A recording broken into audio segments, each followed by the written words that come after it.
Bonjour et bienvenue, voici notre tour d'horizon économique, géopolitique et boursier. Nous sommes le mardi 13 mars.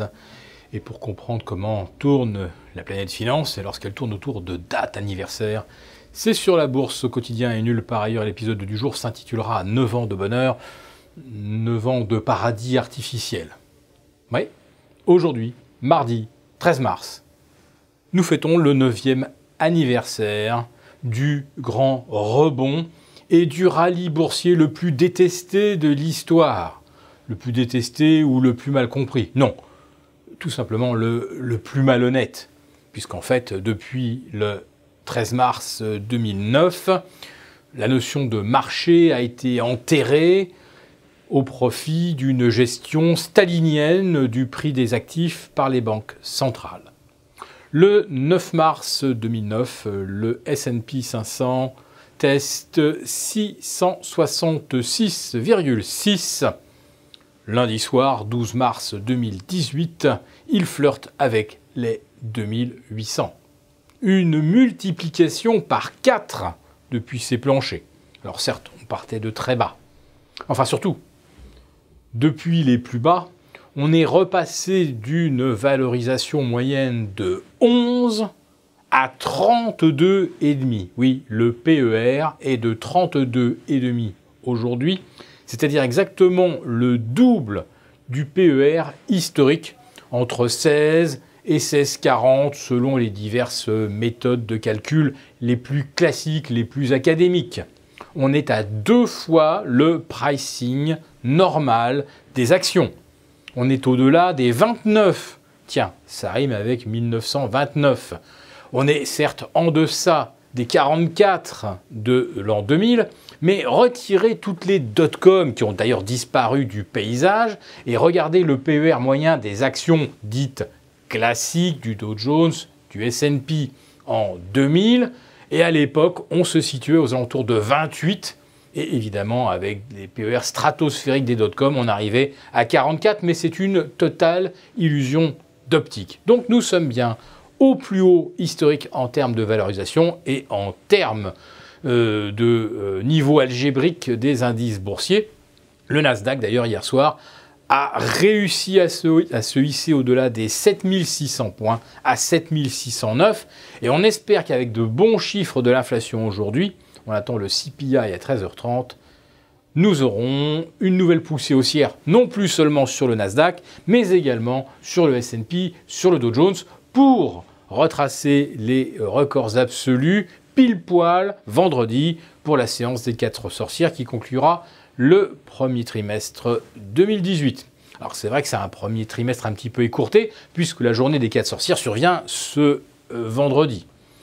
Nous le disons depuis d'ailleurs jeudi dernier, l'essentiel de l'effort à la hausse devrait être consenti entre aujourd'hui, demain, peut-être jeudi matin. Mais généralement, les cours sont tirés le mercredi et ensuite on ajuste le jeudi et le vendredi. Autrement dit, pour couvrir les portefeuilles et notamment prendre éventuellement des positions offensives à la baisse sur le Nasdaq, ça va donc se situer entre aujourd'hui et, on va dire, dans un délai de 48 heures. Nous en reparlerons probablement demain matin. Enfin, sachez tout de même qu'avec un Nasdaq à 7006 et avec des PER moyens qui se situent à 40, même si on en fait 7632, ça sera quand même prendre la couverture pratiquement au plus haut absolu. Sur le S&P, on devrait revoir les 2008. Sur le Dow Jones, les 26 000 semblent un petit peu plus difficiles à atteindre, d'autant qu'on voit que les industriels ont du mal déjà depuis une semaine. Le Dow Jones sous-performe le Nasdaq. Nous rappelons que ce Nasdaq est toujours tiré par les GAFA qui ont une nouvelle fois surperformé hier soir. En fait, ce sont toujours les mêmes algorithmes, dès que le marché redevient haussier, qui reprennent la main. Et donc, dans ce cas, eh bien, on sait très très bien où va l'argent. Il s'en va directement vers les grands attracteurs que sont les GAFA, auxquels on peut maintenant ajouter Netflix et Tesla, qui est plus controversé. Tesla, dont nous disions le plus grand mal hier dans un de nos articles au sujet de la fabrication, de la qualité de fabrication de ces voitures, et qui pourtant hier soir a pris 5,6%. Et oui, Tesla a arrêté la production pour 3 jours pour justement améliorer les process de fabrication. À notre sens, ce n'est pas en 3 jours qu'on va changer l'image d'une Tesla mal fichue, mal fabriquée. On ne va pas en 3 jours en faire l'équivalent d'une BMW, d'une Audi ou d'une Mercedes. Mais bon, passons, c'est comme ça que le marché l'a reçu, c'est comme ça qu'il a voulu interpréter l'information. Le principal sujet demeure la dette, toujours plus de dette. Et ce problème de dette a été en quelque sorte résolu par Donald Trump en mettant sur pied une taxe, une modification de la fiscalité qui en fait aboutit à absorber, à attirer les capitaux mondiaux.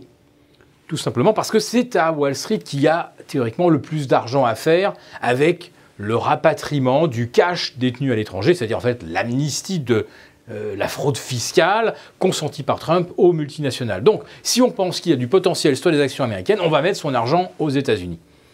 D'accord, moi je veux bien entendre qu'on va avoir une croissance de 12-15% des bénéfices de façon totalement artificielle et grâce surtout au rachat de titres. Mais qu'est-ce qu'on fait donc de la dette ?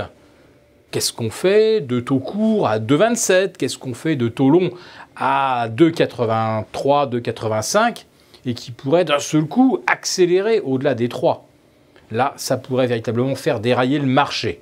Mais pour l'instant, et à 3 jours de la séance des 4 sorcières, tout ce qui compte, ce sont les éléments positifs sur lesquels on peut essayer de motiver les acheteurs, des acheteurs qui ne sont pas là. Nous vous rappelons qu'hier à Paris, il ne s'est échangé que 1,9 milliard à 17h30 et 2,2 milliards à 17h36. Bref, à nouveau, une hausse sans acheteurs, mais surtout sans vendeurs. On a bien compris qu'à 3 jours de la séance des 4 sorcières, ce sont les acheteurs qui ont la main.